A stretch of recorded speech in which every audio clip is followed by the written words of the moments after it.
had a 3-point lead in the last seconds and didn't foul. Is that kind of a hard and fast rule on your part, or is it just case by case? Yeah, it's definitely case by 11 seconds. I'd never foul.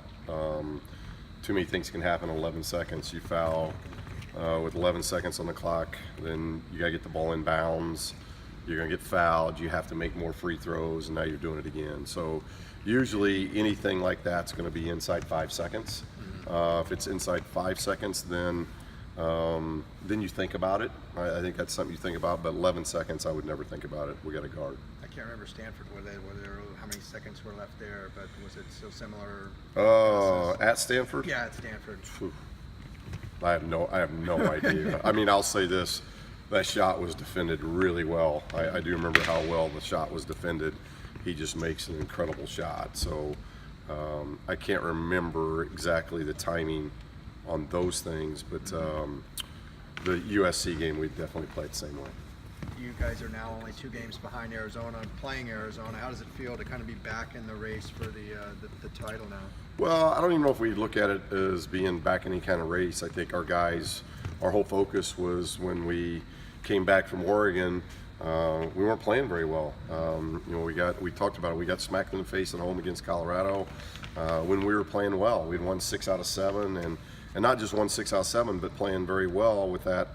One of the losses in there, being the Stanford game where we had that game won. So if we make free throws, we win that game. So we were just playing really good basketball, and so it was more of this 3-game homestand, get back to playing our basketball. And I think we did that. I think we grew in those 2 weeks offensively, really clicking. Now we got to go on the road, and obviously when you go on the road, that makes it that much more difficult. But our offense is clicking. It's got good flow to it. We got good confidence to what we're doing. The ball is moving again. I thought it really stuck in guys' hands in the Oregon trip, and now we got stagnant. And then defensively, we were really poor in the Oregon trip, and I thought we came back and we made some strides, but we're nowhere near where we've got to be defensively, and that's been our focal point all this week is you got to keep growing. We got to keep getting better. So we're no different than most teams in the country. We're in that first week in February, and we got to make sure we get better. You can't take 2 steps forward, 1 step back this time of year. And so our practices have been good. It was good yesterday, and anticipate today being good. And we're in the middle of midterms, so that's an added concentration that our guys have as well. So really, it's not about. We haven't even talked about the race. We haven't even talked about. It's really, hey, we've gotten ourselves in position because we've played better this past week. Now we've got to go on the road and play 2 really good teams. Growth defensively, what specifically would you like to see? Well, I think we're starting to do some of the things well as far as getting our hands up, playing in a stance.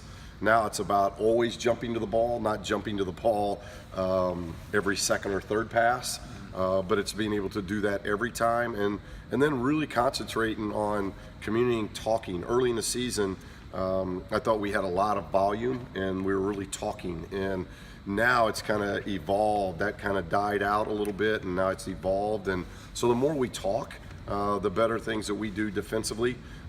We've been really good in the post. We're going to get a huge challenge with Ristic and Eiton. That's as big a post challenge as we'll have all year. But we've been very good there. It's about taking away the middle drive, which is essential in of how we set things up, and we're still getting beat on middle drives too much. And then finishing. December, we were a much better rebounding team than we are right now, and that's been the frustrating part.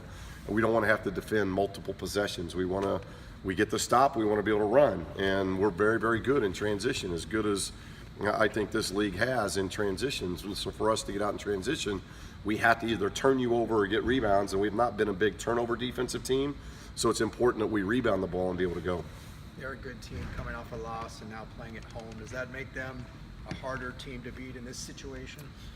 Well, I don't know. I don't know if it makes any harder, regardless of what happened in Washington. We knew how hard they were going to be to beat. This is, and I've said it all along. I think SC and Arizona are top to bottom as talented as anybody, and so they're the 2 teams that were picked to win it, and those are the 2 teams that I think they're at the top here in the first week of February, and rightly so.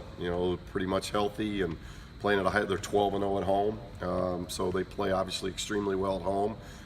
So a lot of respect for this team, and we know that we've got to go down there and we got to have our A game, and we've got to play very, very well, because this is a top 10 basketball team.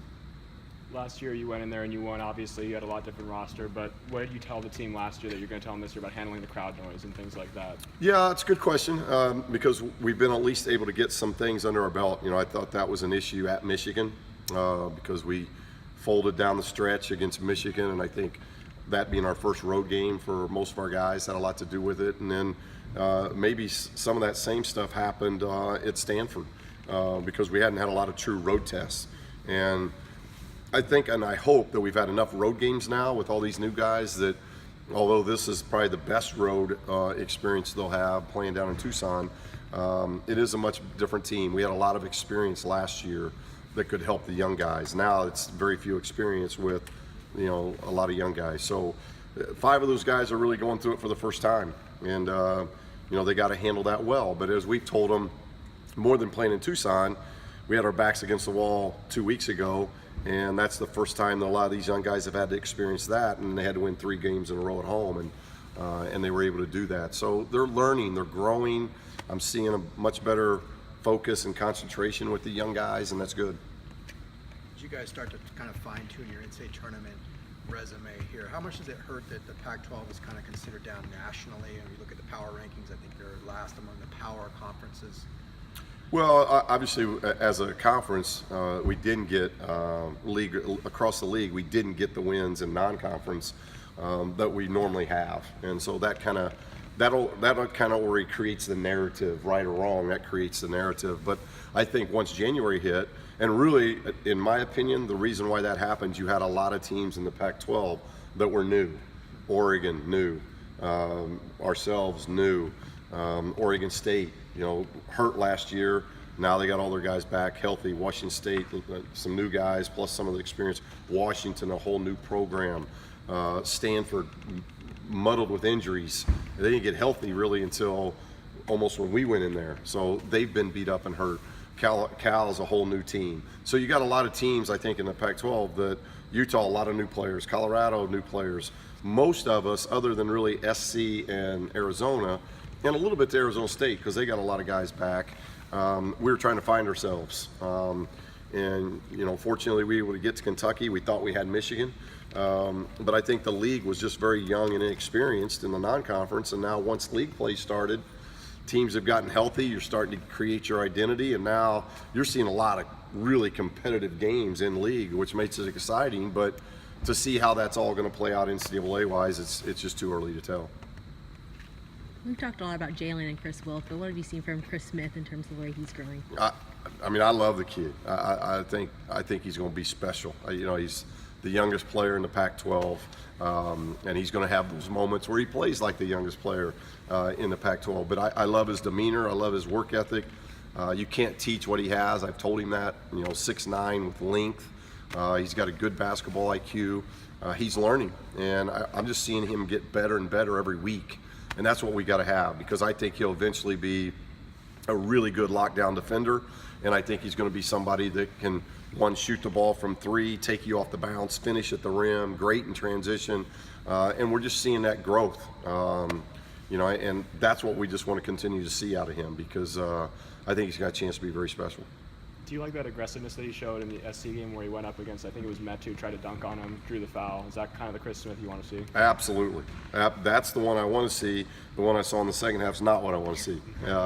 But that's youth, and it's in the big moment of understanding that and seeing that. And I don't think anybody's got as big a ceiling and where they can get to than what Chris does. And I think you're going to see that as time evolves. You're just going to see him keep getting better and better. But he's starting to get a little bit more confident in being aggressive that way, and that's a good thing for us because that really helps our bench. One more question? All right, thank you, Coach.